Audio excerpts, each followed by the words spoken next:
Number 1, film सुहाग की planning और शूटिंग 1977 से ही शुरू हो चुकी थी। मनमोहन देसाई उस समय एक बड़ा नाम थे और अपनी फिल्मों के किरदारों को बहुत गोपनीय रखते थे। सुहाग में रेखा का एक खास किरदार लिखा गया था, एक तवायफ का रोल, जिसका अंदाज, पेशकश और इमोशनल जुड़ाव कहानी की अहम कड़ी था। मनमोहन देसाई का आरोप था कि किसी तरह प्रकाश मेहरा तक रेखा के इस किरदार की जानकारी पहुंच गई। उसी दौरान प्रकाश मेहरा मुकद्दर का सिकंदर बना रहे थे। मनमोहन देसाई के मुताबिक प्रकाश मेहरा ने रेखा के तवायफ वाले किरदार को उठाकर अपनी फिल्म के लिए इस्तेमाल कर लिया, बस उसे थोड़ा बदलकर और दबे तरीके से, यानी बिना खुलकर स्वीकार किए। मुकद्दर का सिकंदर में रेखा का तवायफ वाला किरदार बेहद लोकप्रिय हुआ और फिल्म सुपरहिट बनी। मनमोहन देसाई को लगा कि उनका कॉन्सेप्ट पहले से तैयार था, लेकिन प्रकाश मेहरा ने उसे जल्दी स्क्रीन पर उतारकर फायदा उठा लिया। इसी वजह से मनमोहन देसाई ने आरोप लगाया कि उनके आइडिया की नकल की गई है। हालांकि यह मामला कभी खुलेआम साबित नहीं हुआ, लेकिन इंडस्ट्री में यह बात लंबे समय तक चलती रही कि दोनों निर्देशकों के बीच इसी किरदार को लेकर ठंडी जंग छिड़ गई थी। नंबर 2, शशि कपूर और परवीन बाबी की जोड़ी उस समय की बहुत लोकप्रिय जोड़ियों में से एक थी, और खास बात यह है कि यह जोड़ी अमिताभ बच्चन की 3 बड़ी फिल्मों में बार बार दोहराई गई। इन तीनों ही फिल्मों सुहाग, काला पत्थर और नमक हलाल में शशि कपूर का रोमांटिक ट्रैक परवीन बाबी के साथ दिखाया गया, जबकि अमिताभ बच्चन इन फिल्मों के मुख्य नायक थे। नंबर 3, अमजद खान अमिताभ से सिर्फ 2 साल बड़े थे और शशि कपूर से 2 साल छोटे। इसके बावजूद उन्होंने सुहाग जैसी फिल्मों में उनका बाप बनकर काम किया। इसका कारण उनकी शख्सियत, आवाज और स्क्रीन प्रेजेंस था। अमजद खान के चेहरे का गंभीरपन, उनकी भारी आवाज और उनका दबदबा स्क्रीन पर इतना मजबूत था कि वो उम्र में कम होने के बावजूद भी बड़े, ताकतवर और अधिकार वाले रोल में बिल्कुल फिट लगते थे। दूसरी ओर अमिताभ और शशि कपूर की छवि अधिकतर यंग हीरो, स्टाइलिश और रोमांटिक किरदारों की थी। इसलिए चाहे असल जिंदगी में उम्र में कम फर्क क्यों ना हो, पर्दे पर अमिताभ और शशि कपूर अमजद खान के बेटे के किरदारों में भी सहज ही लगते थे। फिल्म मेकर्स के लिए किरदार की विश्वसनीयता उम्र से ज्यादा जरूरी होती है। अमजद खान का व्यक्तित्व ऐसा था कि वो स्क्रीन पर असली बाप की तरह दिखाई देते थे, सख्त, प्रभावशाली और मजबूत। इसी वजह से दर्शकों ने भी उन्हें इन रोल्स में आसानी से स्वीकार किया।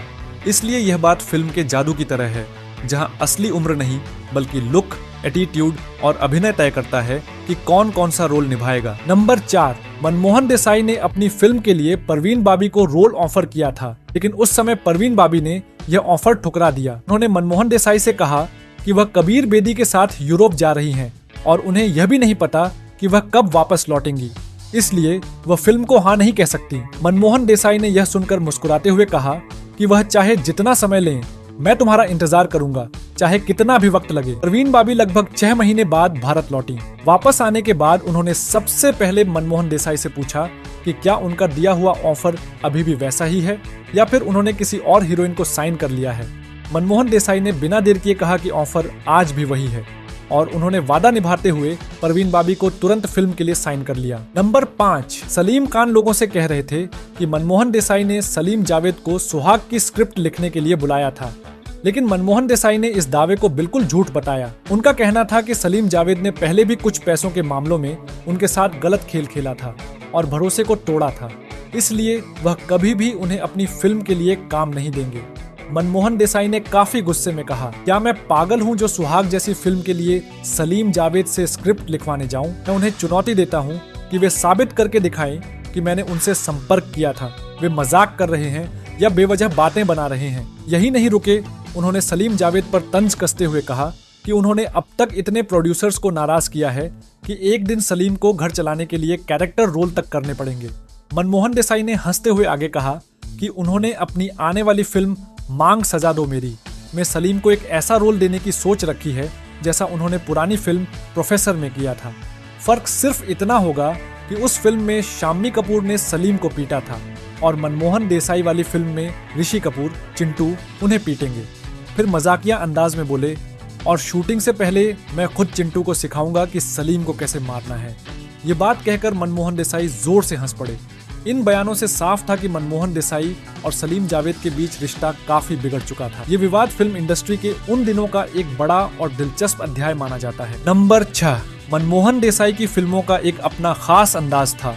मसाला, ड्रामा बड़े बड़े दृश्य और जोरदार संगीत। उनके यहाँ संगीत अक्सर लक्ष्मीकांत प्यारेलाल देते थे और अमिताभ बच्चन की आवाज के लिए वह बार बार मोहम्मद रफ़ी को चुनते थे।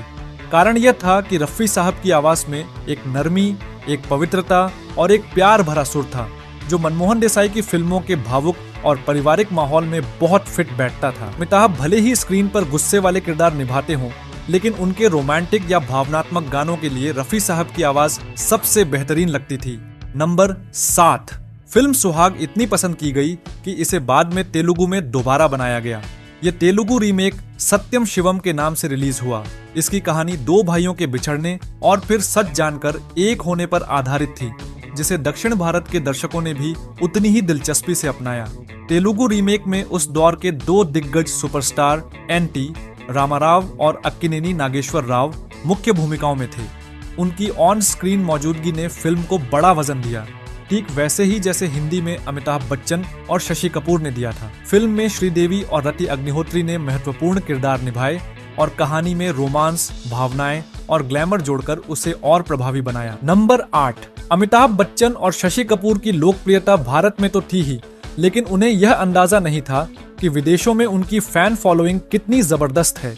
इसी से जुड़ा एक मशहूर किस्सा है जो सुहाग की रिलीज के बाद हुआ। अमिताभ और शशि कपूर बिना किसी घोषणा और बिना किसी सुरक्षा के अचानक इंग्लैंड के एक थिएटर पहुंच गए जहां सुहाग चल रही थी। उनका मकसद सिर्फ इतना था कि दर्शकों को सरप्राइज दिया जाए, 2-4 बातें की जाए और शांति से निकल जाए। लेकिन जो हुआ उसकी उन्होंने कल्पना भी नहीं की थी। जैसे ही थिएटर के दर्शकों को पता चला कि अमिताभ बच्चन और शशि कपूर सामने खड़े हैं, पूरा हॉल पागलों की तरह उत्साह में चीखने चिल्लाने लगा। लोग सीटों से उठकर उनकी तरफ दौड़ पड़े। भीड़ ने उन्हें घेर लिया, कोई उनका हाथ पकड़ने लगा, कोई उन्हें छूने की कोशिश करने लगा, कोई उनका नाम पुकारकर उछल रहा था। दोनों कलाकार हैरान रह गए क्योंकि वे बिल्कुल भी तैयार नहीं थे ऐसे उफनते हुए रिस्पॉन्स के लिए।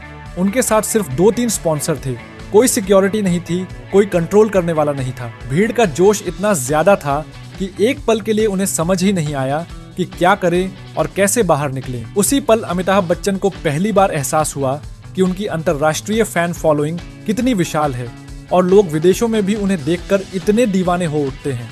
ये घटना उनके करियर का एक यादगार मोड़ बनी, जिसने उन्हें बताया कि वह सिर्फ भारत के नहीं बल्कि दुनिया भर के सुपरस्टार बन चुके हैं। नंबर 9, मनमोहन देसाई ने सुहाग की सफलता के बाद एक इंटरव्यू में यह बात साफ कही थी कि फिल्म भले ही सुपरहिट हो गई हो, लेकिन वह खुद फिल्म के अंतिम रूप से पूरी तरह संतुष्ट नहीं थे।